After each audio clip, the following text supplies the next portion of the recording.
The scent of burnt garlic hung in the air like a warning Stanley chose to ignore. He strode through the dining room of La Bella Notte, his Italian leather shoes clicking against the marble floor with the confidence of a man who believed he owned everything he touched. The restaurant gleamed under the crystal chandeliers, every surface polished to perfection, every corner spotless. Stanley allowed himself a satisfied smile. This was his kingdom, and he ruled it with an iron fist. Unacceptable. His voice cracked through the kitchen like a whip. The staff froze mid-motion. Sous chefs stopped chopping, line cooks abandoned their stations, and even the dishwashers paused their scrubbing. All eyes turned toward the man in the tailored suit who had transformed their workplace from a family-run gem into a corporate machine in just 6 months. Stanley pointed at a water spot on the stainless steel counter. This is what I'm talking about. Excellence isn't a goal, it's a requirement. If you can't maintain my standards, there's the door. In the corner, nearly invisible in her gray uniform, an older woman continued wiping down the prep station. Her movements were methodical, almost meditative, as though she existed in a world separate from Stanley's tyranny. Her name tag read, Mary Davis, and unlike the others, she didn't flinch at his outburst. Stanley noticed her indifference, and something dark flickered in his eyes. You. He pointed at Mary. Yes, you. The cleaner. Mary looked up slowly, her warm brown eyes meeting his without fear. She had the kind of face that held stories, lines around her eyes that spoke of laughter and sorrow in equal measure. Her graying hair, pulled back in a neat bun, framed a face that radiated quiet dignity. My name is Mary Davis, she said softly, her voice carrying a strength that contradicted its gentle tone. I don't care what your name is. Stanley walked closer, invading her space. I care that you're moving like you have all day. This is a restaurant, not a retirement home. Speed up or get out. The kitchen staff exchanged nervous glances. Mary had been there longer than anyone, longer than the previous manager, longer than the head chef, perhaps longer than anyone could remember. She was part of the foundation of La Bella Notte. Mary simply nodded and returned to her work, her pace unchanged. Stanley's jaw tightened. He wasn't used to being dismissed, especially not by the help. Actually, he said, his voice dropping to a dangerous softness, I think we're done here. You're fired. Collect your things and leave. The kitchen erupted in whispered protests, but no one dared speak up. Mary carefully folded her cleaning cloth, her expression unreadable. As you wish, Mr. Stanley, she said, untying her apron with steady hands. As she walked toward the back exit, she paused and glanced back at Stanley with something that might have been pity, or perhaps it was amusement. What Stanley didn't know, what no one in that kitchen could have told him, was that Mary Davis's name wasn't just on a name tag. It was on the deed to the building, written in elegant script on documents filed away in a lawyer's office 3 blocks away. And tomorrow morning, everything was about to change. Have you ever witnessed someone in power make a decision they'd later regret? What happened? Share your thoughts in the comments below. Stanley celebrated his victory with an expensive scotch in his office, oblivious to the storm brewing outside his door. He'd come to La Bella Notte with a mission, transform it into the crown jewel of the restaurant group that had hired him. Numbers were everything, profit margins, efficiency ratings, cost reductions. People were simply variables in his equation, and Mary Davis had been dead weight he should have eliminated months ago. His phone buzzed. A text from his boss, Mr. Carmichael, board meeting next week. They want to see your turnaround results. Make it impressive. Stanley's fingers tightened around his glass. He'd slashed labor costs by 30%, renegotiated supplier contracts, and pushed the staff to their breaking point. The numbers looked good on paper, but something felt hollow. The restaurant that had once been known for its warmth and soul now felt sterile, despite its polish. Meanwhile, Mary Davis sat in her modest apartment 3 miles away, surrounded by memories. Photographs lined the walls, A younger version of herself standing beside a handsome man in chef's whites, both of them beaming in front of La Bella Notte's original sign. Her late husband, Thomas, had been the dreamer who'd convinced her to mortgage everything they owned to buy that building 40 years ago. "We'll create magic, Mary," he'd whispered on opening night. "A place where families make memories, where food is love." And they had. For 25 beautiful years until Thomas's heart gave out, leaving Mary with a building, a restaurant lease agreement she'd been too grief-stricken to pay attention to, and a choice: sell everything or trust the managers who promised to honor Thomas's legacy. She'd chosen trust. Perhaps foolishly. Mary picked up her phone and dialed a number she'd been avoiding for months. "Peterson and Associates Law Firm, how may I direct your call?" "Jonathan Peterson, please. Tell him Mary Davis is ready to talk." The next morning, Stanley arrived at La Bella Notte to find an unfamiliar silver Mercedes parked in his reserved spot. Irritation prickled down his spine as he stormed through the back entrance. In the dining room, a distinguished man in his 60s sat at the best table, reviewing documents. He looked up as Stanley approached, his expression professionally neutral. "Can I help you?" "We don't open for another 3 hours, Stanley said tersely. "Mr. Stanley, I presume?" The man stood, extending his hand. "Jonathan Peterson, attorney at law. I represent the property owner." Stanley's confident smile faltered slightly. "The property owner? You mean the investment group?" "No, I mean Mrs. Mary Davis."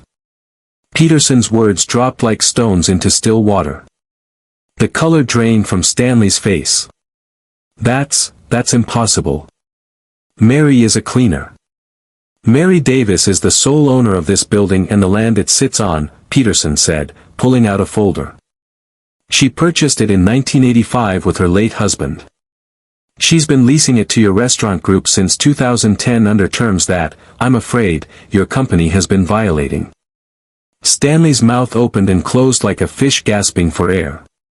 Specifically, Peterson continued, flipping through pages, the lease agreement included provisions protecting original staff members and maintaining the restaurant's character and values. Mrs. Davis has documented numerous violations over the past 6 months since your tenure began.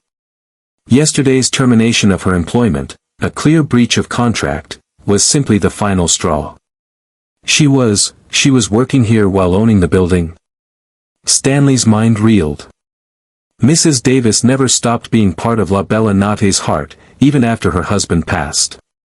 She took jobs in the kitchen to stay connected to his legacy. Your predecessors understood this. You did not. The door opened, and Mary walked in, no longer in her gray uniform but dressed in a simple, elegant dress.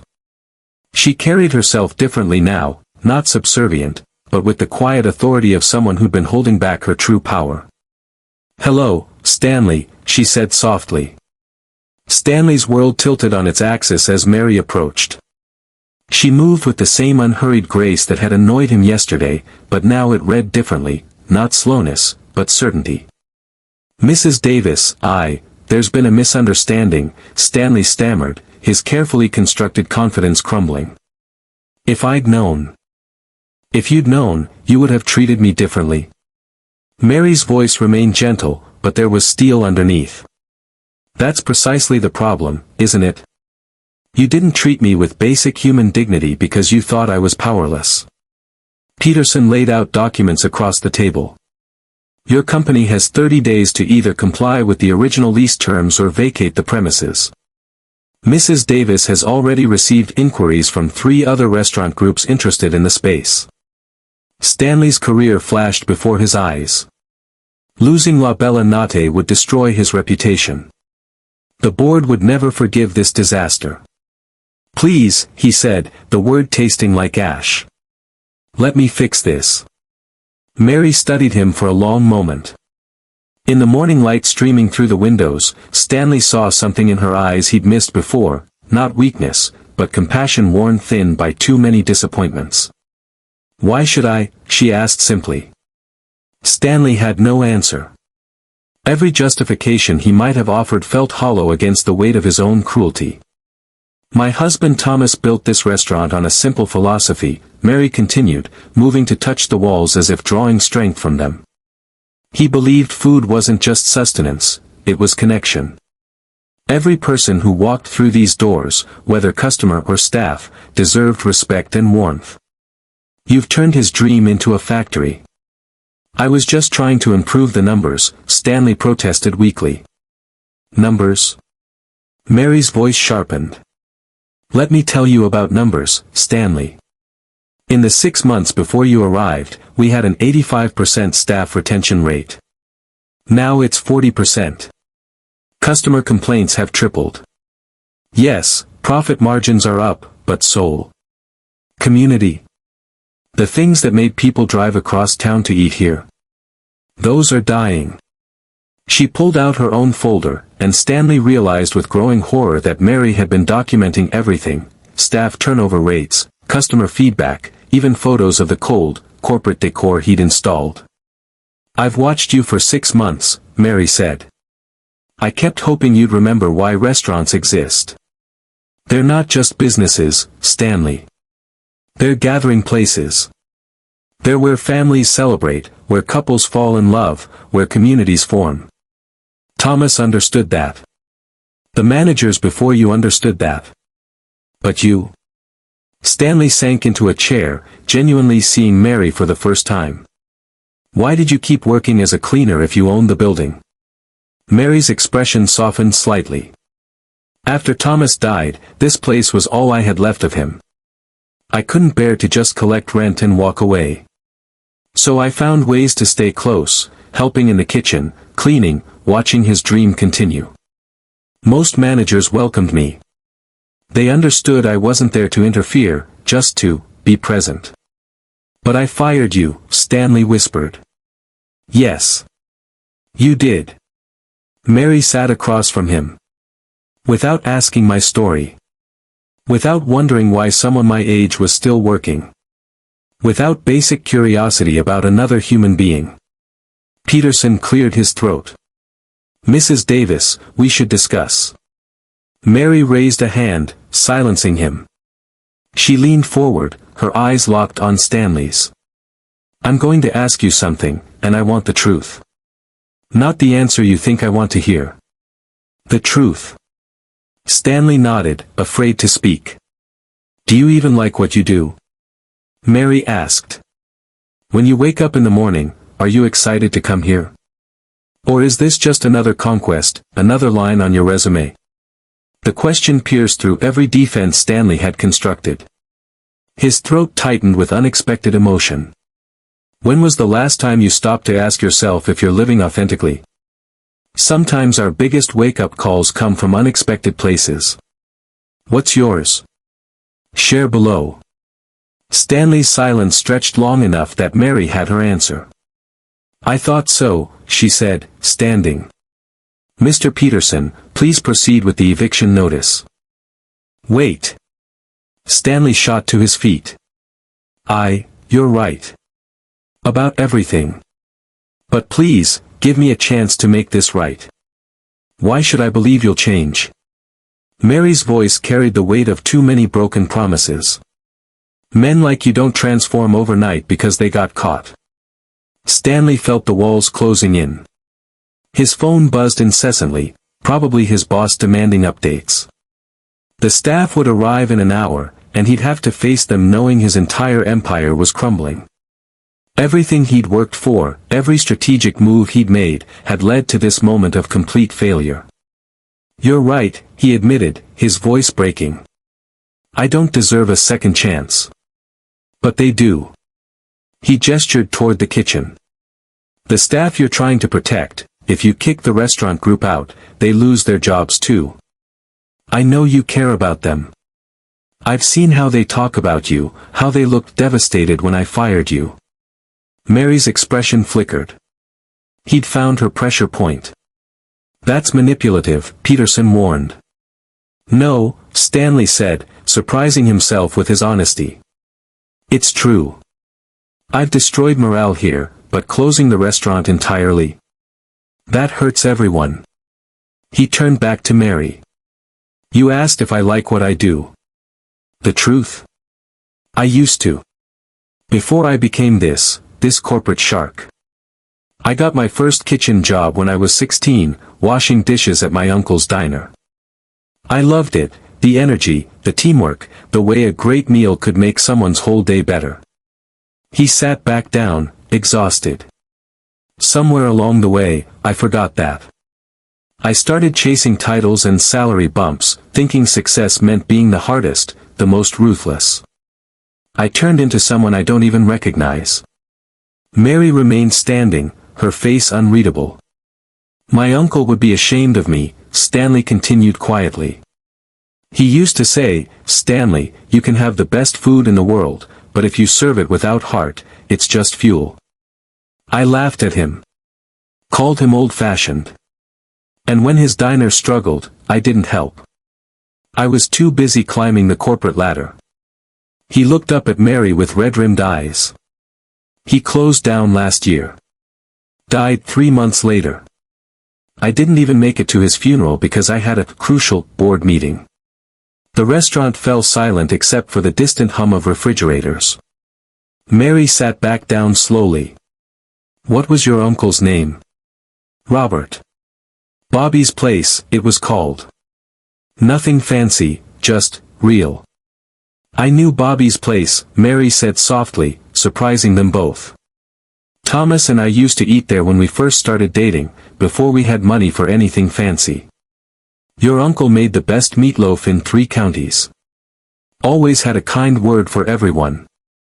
Stanley's eyes widened. You knew him. The restaurant world is smaller than people think. The good ones, anyway, the ones who care, we find each other. Mary's voice carried a distant warmth. Your uncle was one of the good ones, Stanley. He had heart. I know, Stanley whispered. And I became everything he warned me not to be. Peterson shifted uncomfortably. Mrs. Davis, we really should. Give us a moment, Jonathan, Mary said firmly. The lawyer gathered his papers and retreated to the corner, leaving Mary and Stanley in their bubble of shared loss and regret. Realizing you failed isn't the same as changing, Mary said after a long pause. Words are easy. Actions are what matter. I know. Do you? Mary leaned forward. Because change is uncomfortable, Stanley. It means admitting you were wrong, not just to me, but to every person you've mistreated. It means rebuilding trust one conversation at a time. It means putting people before profits, even when your bosses pressure you for better numbers. Stanley met her gaze. What if I can't do it? What if I'm too broken? Then you fail, Mary said simply. But at least you fail trying to be better rather than succeeding at being cruel. Stanley spent the next hour sitting in that dining room, truly contemplating his choices for the first time in years. Mary had stepped away to make phone calls, leaving him with Peterson's watchful presence and his own thoughts. When Mary returned, she wasn't alone. Behind her filed the entire kitchen staff, the sous chefs, line cooks, dishwashers, and servers. They'd arrived early, summoned by a group text from an unknown number. Stanley stood, facing the people he'd terrorized for 6 months. They deserve to hear this from you directly, Mary said, taking a seat. No lawyers, no corporate speak. Just the truth. Stanley's hands trembled. Public vulnerability had never been his strength. But looking at their faces, some angry, some scared, some merely resigned, he found his voice. I owe you all an apology, he began. Not the corporate kind, where I express regret for any misunderstanding. A real apology, for being a terrible manager and an even worse human being. The staff exchanged glances but remained silent. I fired Mary yesterday because she didn't move fast enough for me. I didn't ask about her story, didn't care about her contributions, didn't even use her name properly. I treated her like she was disposable. Stanley's voice cracked.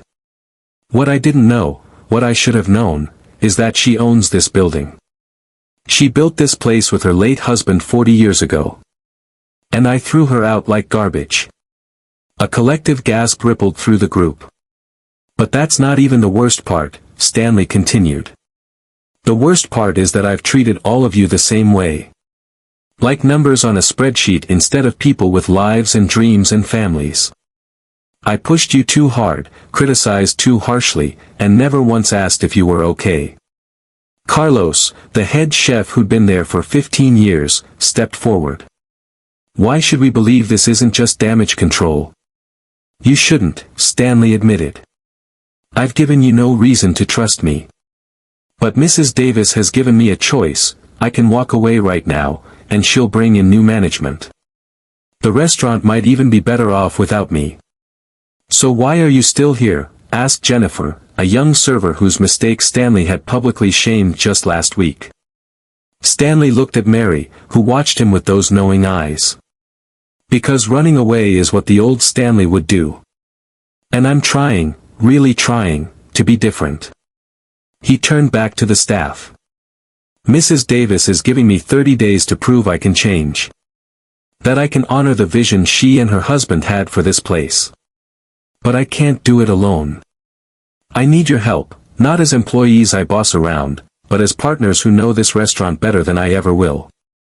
What exactly are you proposing? Carlos asked skeptically. Stanley took a deep breath.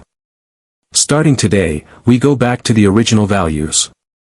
We reinstate the family meal before service, a time to connect, share food, be human together.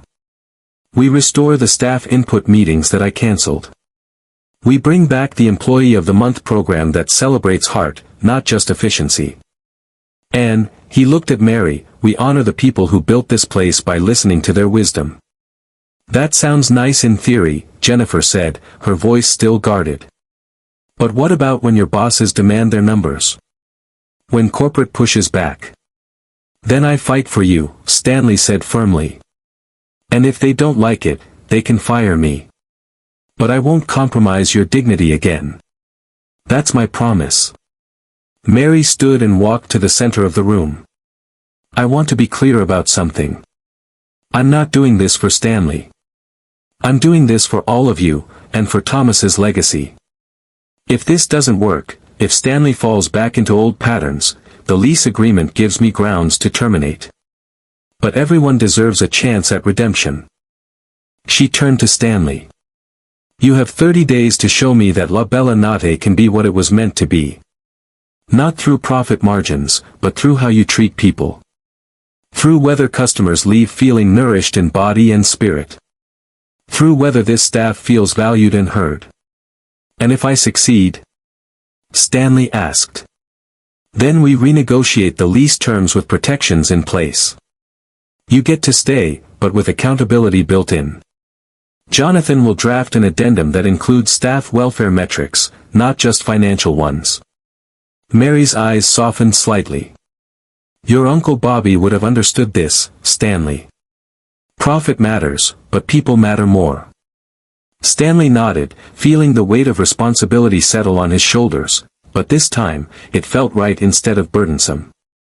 There's one more thing, Mary said.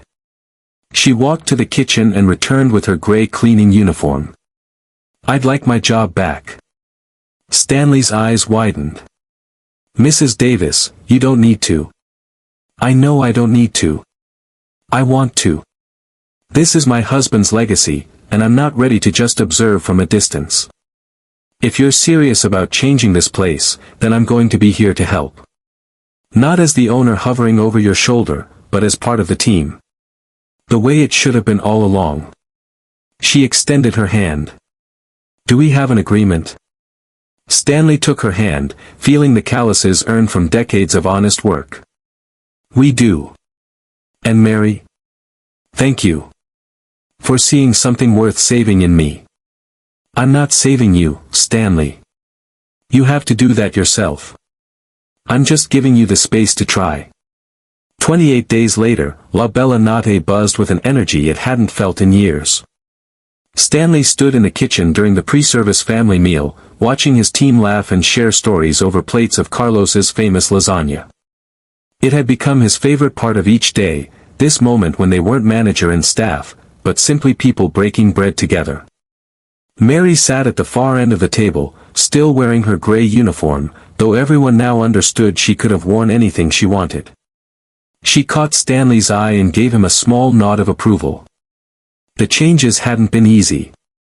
Stanley had spent his first week personally apologizing to every staff member, listening to their grievances without defending himself. He'd reinstated 3 people he'd previously fired, after calling them directly and admitting his mistakes. He'd fought with corporate over their demands for faster table turns, ultimately threatening to resign rather than compromise the restaurant's values. His boss, Mr. Carmichael, had been furious at first. But when the customer reviews started flooding in, praising not just the food but the warmth and care of the service, even he had to acknowledge something was working. Stanley. Jennifer approached, no longer afraid to speak to him. Table 7 wants to thank the chef personally. It's their 50th anniversary, and they said this meal reminded them of their first date here decades ago. Stanley smiled. Tell Carlos, and ask if he'd like to go out together to greet them. These moments matter. As Jennifer hurried off, Mary joined Stanley by the kitchen window overlooking the dining room. Through the glass, they could see couples, families, and friends creating memories over food. Your uncle would be proud, Mary said quietly. Stanley felt the familiar sting of tears but didn't try to hide them. I hope so. I've been thinking about reopening Bobby's place, actually. Not as a manager, but as a partner with some of the folks he used to employ. They've been struggling since it closed. Mary's face lit up. Now that sounds like the kind of legacy worth building. I learned from the best, Stanley said. You could have destroyed me, Mary. Ended my career, taken everything. But you gave me something more valuable, a mirror to see who I'd become, and a chance to change it. We all need those moments, Mary replied. I had mine after Thomas died. I was so angry at the world, so lost. The only thing that saved me was coming back here, remembering why we built this place. It was never about the building or the business. It was about creating a space where people felt valued. The kitchen timer chimed, signaling 15 minutes until service.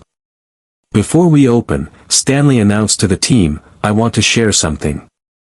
Mrs. Davis and I met with the restaurant group's board yesterday. The room fell silent, tension creeping back in. They reviewed our performance over the past month. Guest satisfaction is up 42%. Staff retention has stabilized. Revenue hasn't dropped despite us slowing down service to focus on quality. Stanley paused, letting the numbers sink in. They've agreed to our new model. La Bella Notte gets to operate with people-first values, and they're making me a case study for other locations. Cheers erupted from the staff. But more importantly, Stanley continued, Mrs. Davis and I have signed a new lease agreement.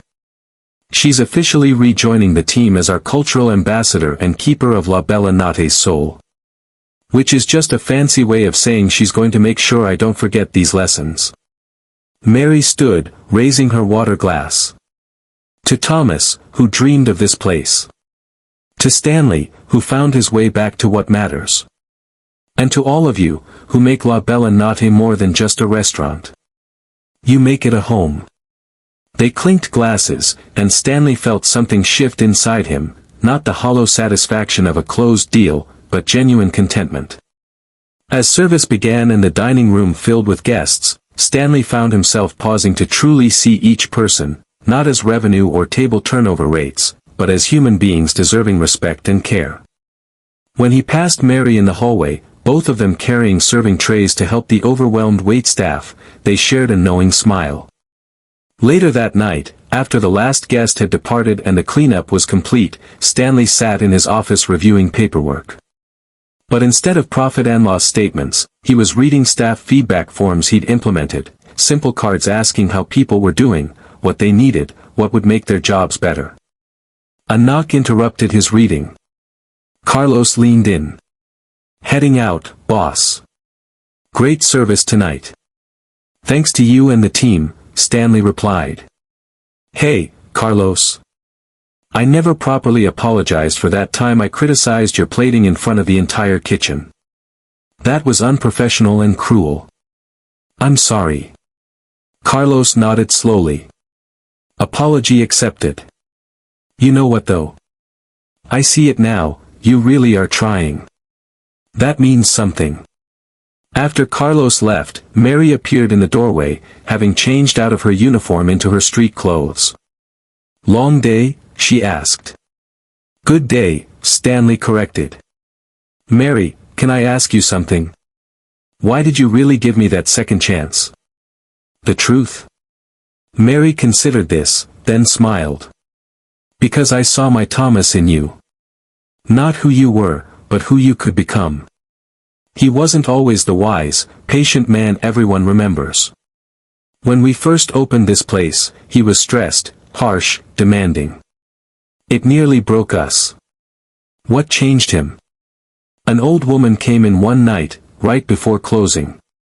She wanted soup, but he was already cleaning the kitchen. He started to turn her away, and I stopped him. Made him sit down and watch while I served her. She was alone, clearly lonely, just wanting human connection more than food. Mary's eyes grew distant with memory. Afterward, Thomas said, that could be us someday, old, alone, needing kindness. He never forgot that lesson. And you thought I needed a similar moment, Stanley said. I thought you needed someone to believe you could be better. Sometimes that's all it takes. Stanley stood and walked to the window, looking out at the quiet street. I'm not going to pretend I'm perfect now. I'll probably mess up again. Of course you will. We all do. The difference is whether you learn from it or repeat it. Stanley turned back to her. Thank you, Mary Davis. For the second chance, for your wisdom, and for protecting your husband's dream. Thank you for being willing to honor it, Mary replied. Now go home. Get some rest. Tomorrow's another day of feeding souls, not just stomachs. As Stanley locked up La Bella Notte that night, he noticed the original sign Thomas and Mary had commissioned 40 years ago, now restored to its place of honor above the door. In flowing script, it read, where strangers become family, one meal at a time. He finally understood what that meant. 3 months later, Stanley stood at the grand reopening of Bobby's place, watching his uncle's old staff beam with pride as customers flooded through the doors. Mary had attended, offering her blessing and even investing in the venture. The circle was complete, the student honoring the teacher, the broken becoming whole, the cruel learning compassion. And in a kitchen 3 miles away, La Bella Notte continued serving not just meals, but moments of human connection, proving that the best management strategy wasn't about control or efficiency. It was about remembering that everyone, from owner to dishwasher, deserves dignity, respect, and a second chance to become who they were always meant to be. Every ending is a new beginning. What's one change you've been hesitant to make in your own life? Sometimes the best time to start is right now. Share your commitment below, we're all in this together. Thank you so much for watching this story of redemption and second chances. If this touched your heart, please hit that like button, leave a comment sharing your thoughts, and don't forget to subscribe to our channel. We have so many more inspiring stories coming your way. Until next time, remember, treat everyone with kindness, because you never know who might change your life.